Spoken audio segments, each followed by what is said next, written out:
Okay, so Epic Games is suing Apple, and Apple has also kicked Fortnite off the App Store. Yeah, today's top story took a massive turn. So I actually had a Snapchat thing and loads of other stuff, but wow, Apple. Please, just lower the walls. Lower the walled garden for a bit. This is Done Out Digital World. My name's Luke, and let's get started with Apple kicking Fortnite off the App Store. So, Epic introduced its own payment system. Yeah, okay, to be fair, everybody and their dog knows, and their dog, their cat, whatever pet they have, everyone and their pet knows that you're not allowed your own in-app payment system according to App Store guidelines. Yeah, everyone knows that. Because basically either Apple gets a 30% fee or you don't charge for in-app purchases. That's the way Apple works. I'm not saying it's right. In fact, downright is literally theft.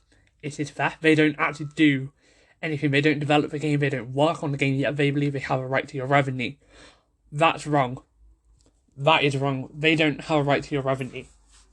They don't have a right to your revenue. But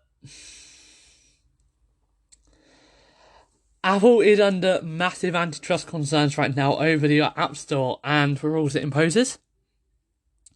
Epic also has its own payment system in the Android version of Fortnite, but Google hasn't taken any form of action, and the company hasn't responded to a request for comment. The reason, quick tip, okay, Verge, I appreciate your reporting, but the reason Google hasn't taken any form of action is because they don't really care.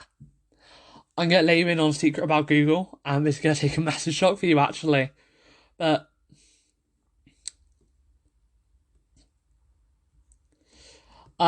yeah, I'm gonna give you a free tip. Google doesn't care where people pay.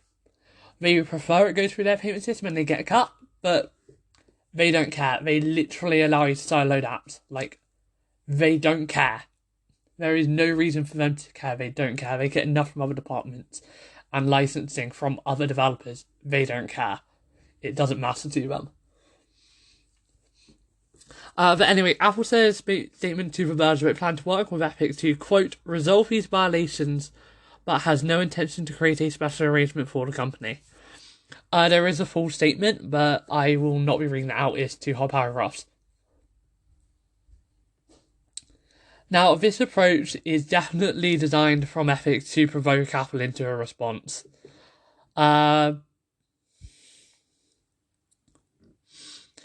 Yeah, they laid out explicitly how the new iOS update with using Epic's in-app payment system would result in cheaper prices.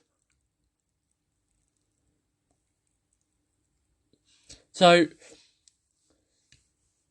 1,000 V-Bucks, which is roughly equivalent to $10 in-game Fortnite currency when paying through Apple's payment system, now costs $8 if you use Epic Direct Payment. So normally that costs $9.99. So definitely, so the customers keep the extra savings, not the company. So if you're questioning this, that is literally probably about equal to 30%. I think it might be a bit higher. I'm not gonna lie, it might be a bit higher, but they do have to, it's a bit higher, I think, than that 30% difference, but I'm not gonna hold them for that. It's a bit higher than that 30% difference, I think, but if we want to be nitpicky, then we can. However, it does mainly make up for it. So it's definitely not them just wanting all the money. That's not what this is. Okay, so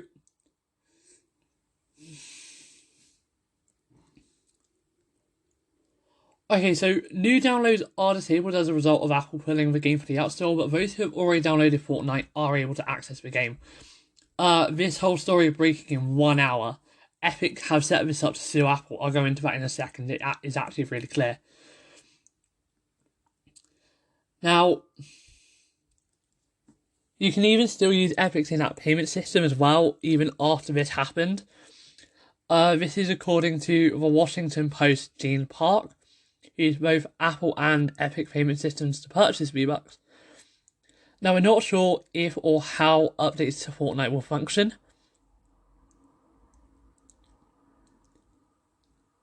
So, users who have the game downloaded but have not opened it while are reporting update files are still downloading normally, it seems plausible Epic would have to get reinstated for the App Store to post substantial future changes to the iOS version.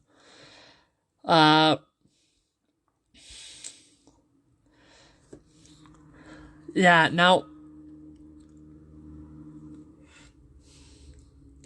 Okay, Tim Sweeney's actually, in 2018, took a swipe at Google.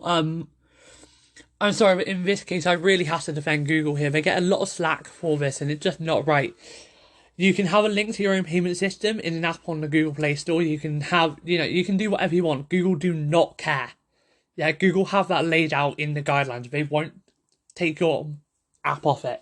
Like Spotify, they can have a link to their website. Google don't mind. Can everyone please get this out of their heads that Google requires the 30%? They're just saying, if you want to do it the easy way through us, then we would like it if you gave us a 30%. If you've already got your own payment system, go ahead and use that. Please, can people get it out of their head? And it really does annoy me. Apple is the golden child. They're the one everyone loves. And Google is the one that gets all the slack for the way they treat developers. No, it's the other way around. Google doesn't require 30%. Apple does. Google, use your own payment system. Apple, no. Our payment system, or go. It's wrong, and it is time for change. I do agree with Sweeney, it's time for change, but we should be demanding it from Apple, not Google. The reason I think Google can justify their 30% a bit more than Apple is because A, they only charge you a one-off 12 quid fee, and you could have 1 million apps. That's 12 quid for 1 million apps. So 12 quid once, and you can submit 1 million apps without anything extra. Yeah? So you create your account and pay the initial 12 quid. Never pay them again, unless you do the payment system, which is optional. And before I move on, I just want to make this clear. Google in-app purchases, completely option. If you don't want to go through the Play Store, fine. Sideload. But again, even if you do go through the Play Store, yeah, you're free. Don't worry about giving them your money. You're fine. Don't give Google the bad reputation here, because they do allow you to sidestep without any interference, as far as I can remember. Now, Epic did actually launch a game store on PC in which it takes only 12% of revenue as a way to try to encourage a similar change in competitive Valve's Steam marketplace.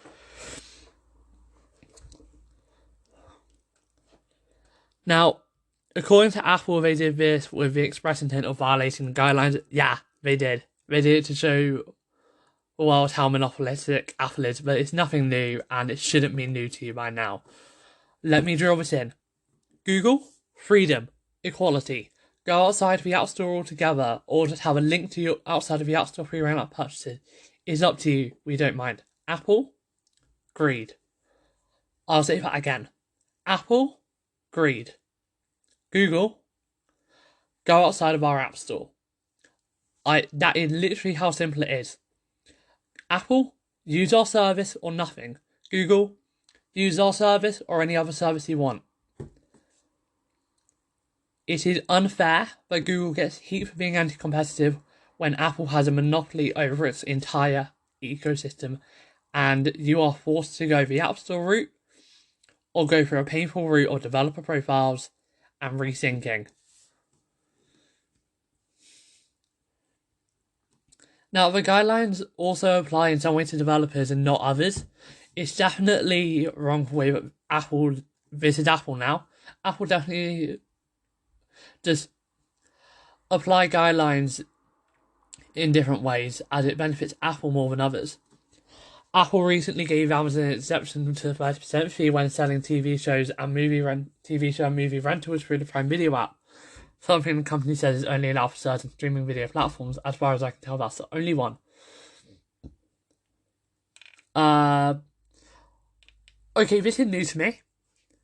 To get Amazon's Prime Video app on the App Store, Apple cuts a special deal with Amazon in 2016 to lower the fees it takes on Prime Video subscriptions from 30% down to 15%. That was a 50% cut. A 50% cut on the fee. As far as I can tell, no others have. 4 years later, Apple said they will never approve cloud gaming apps and game streaming and game subscription services, as it cannot individually review all of the games offered. Do you want to know my reason for it? Apple Arcade. It's that simple. Apple Arcade exists, and they don't like that. It's that simple. Apple has outlawed... This is a quote from Tim Sweeney here. Quote, Apple has outlawed the metaverse. This principle, they state, taken literally, would roll out all cross-platform ecosystems and games with user-created modes. Not just xCloud, Stadia and GeForce Now, but also Fortnite, Minecraft and Roblox, end quote. Yeah. Wow, actually, when you think about it, that is actually true. I didn't think about that. Yeah. Wow. Yeah. Again, contradictory. Apple doesn't get a cut off of subscriptions. They don't like it. I am going to hammer this home as my campaign until Apple changes it. This is my campaign. Now, since Fortnite first arrived on mobile in 2018, it existed as a standard iOS app. And Sweeney openly said it's only because he only did so because there is no other way to enter Apple's cloud ecosystem. Yeah, it's just, there's no choice but for Apple to get the 30% or for there to be no in-app purchases on iOS. Now, players can use the same account across multiple devices, so if they do choose to, across iOS, Nintendo Switch, PS4, Xbox One, PC.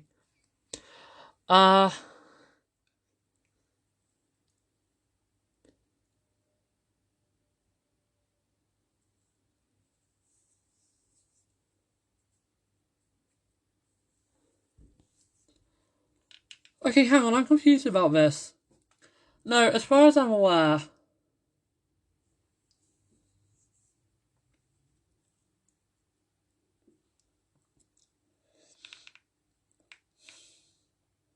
Okay, I'm really confused because as far as I could tell, Google let you go outside of the system. I've seen it happen before with Spotify. You're allowed to go out. I don't know. But anyway, yeah, I don't know. I'm confused about that, but as far as I'm aware, you're allowed to take it to your own website. I feel like that's what I remember Spotify doing. But, yeah. Okay, actually, I'm going to take a quick pause right now because I want to do some investigating on my other phone just to double check what they do on Spotify and how that works. Sorry about this. Give me a few seconds to pause. You won't even notice it. Okay, so just to carry on here, I just spent about 5 minutes of my time double checking and making sure that this was right. I went on Spotify's app. I pressed sign up for premium. I didn't actually do it because I already have premium on another account. I made a second account just to prove this all to all of you. Yeah, I am going to prove this to you, even if it's the last thing I do. No, I'm joking. Obviously, that is not what I'm going to do. But it's Spotify's website. No Google payment systems or anything. Just Spotify's website. I will pay through Spotify's website. Google don't require 30% of your money. Tim Sweeney, please change your ideas on that. Now, anyway, but basically, yeah, software downloadable outside of Google Play is at a disadvantage, not just from Google, it's from everyone. It's not just Google, it's just the fact that it's not in an app store, it's natural. It is the way it works. It's not on purpose, it's just the way it works. So let's go on to why Epic Games is suing Apple. So notice again how they're not suing Google. I just do believe that there is a thing here and there is a reason for this. Now, Epic Games is filing a lawsuit against Apple following the removal of the iOS version from the App Store earlier today. Now, they're seeking to establish the App Store as a monopoly, seeking injunctive relief to allow fair competition in mobile app distribution. Now, they fully did. This is why I'm saying that they did do this. This was on purpose. They did this on purpose to show people exactly what they do. It's literally the most cut and dry proof you can get. My only problem with it is, though, Epic have intentionally violated the terms of service, which isn't the best way to go about it. So I'm not sure how it's going to play out for them, and I'm not sure how they could win. But, quote, Epic brings this suit to end Apple's unfair and anti-competitive actions that Apple undertakes to unlawfully maintain its monopoly in two distinct multi-billion markets. 1, the iOS app distribution market, and 2, the iOS in-app payment processing market, each as defined below, end quote, is what the complaint reads. Quote, start quote again. Epic is not seeking monetary compensation from this court for the injuries it has suffered, nor is Epic seeking favourable treatment for itself. A single company instead. Epic is seeking injunctive relief to allow fair competition in these two key markets that directly affect hundreds of millions of consumers and tens of thousands, if not more, of third-party developers. Pardon me, sorry. Apple unlawfully maintains its monopoly power in the... Okay, this is the whole suit. I'm not going to read this. I'm going to end the quote there. Basically, it says what everyone who's a developer on iOS knows. Apple has a monopoly in the form of the iPhone, the iOS ecosystem, and the App Store that binds them together. It's true. The only way to get software onto the iPhone or iPad is through the App Store. It's different. Now, Epic doesn't take issue with the fact that Apple requires developers to use the App Store. Fair. The game studio just thinks it's unfair. Apple requires you to use its payment methods, which thereby give Apple 30% of all in-app revenue on the digital goods that make up the entirety of Fortnite's business model. Now,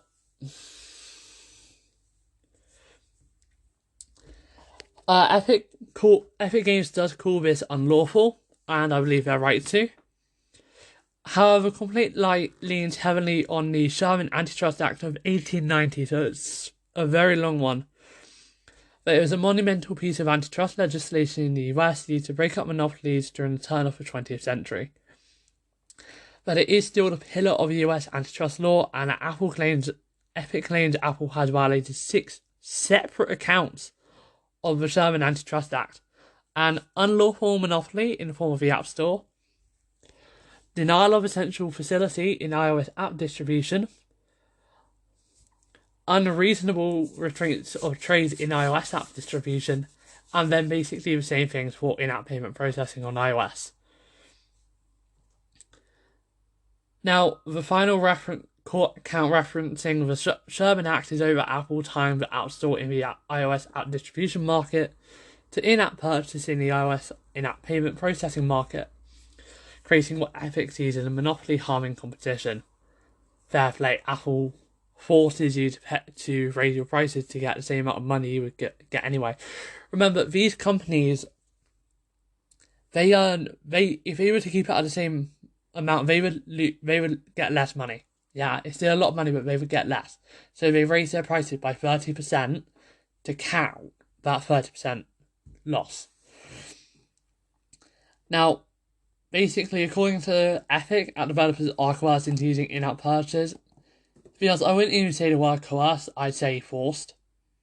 So, yeah, it's definitely, there's no denying it, this is true. This is true.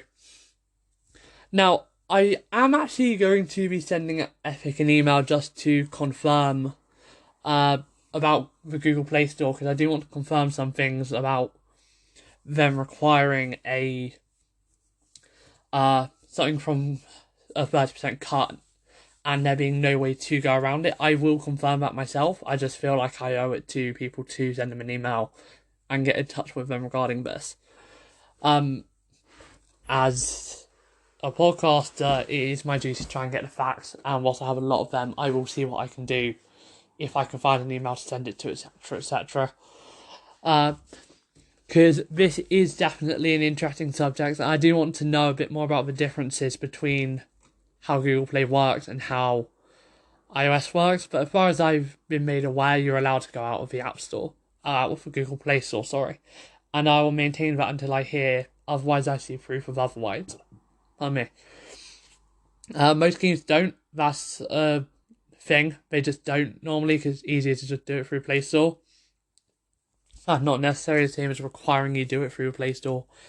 And in my opinion, if they don't require you do it through the Play Store, then they don't really require you given the 30% cut. I think there's a difference, and I think that difference relies in how you phrase it. That is everything for today's episode. So I'll mention it again if I do hear back from Epic. I probably won't hear for a while. I need to think about how I'm going to phrase emails, how I'm going to phrase things, etc., etc. But when I do hear, I'll say it on my podcast. I'll probably have written up a blog post about the entire incident as well, and I'll continue to update that with what I hear. Thank you for listening. My name is Luke. This is Planet Digital World, and I'll see you in tomorrow's episode.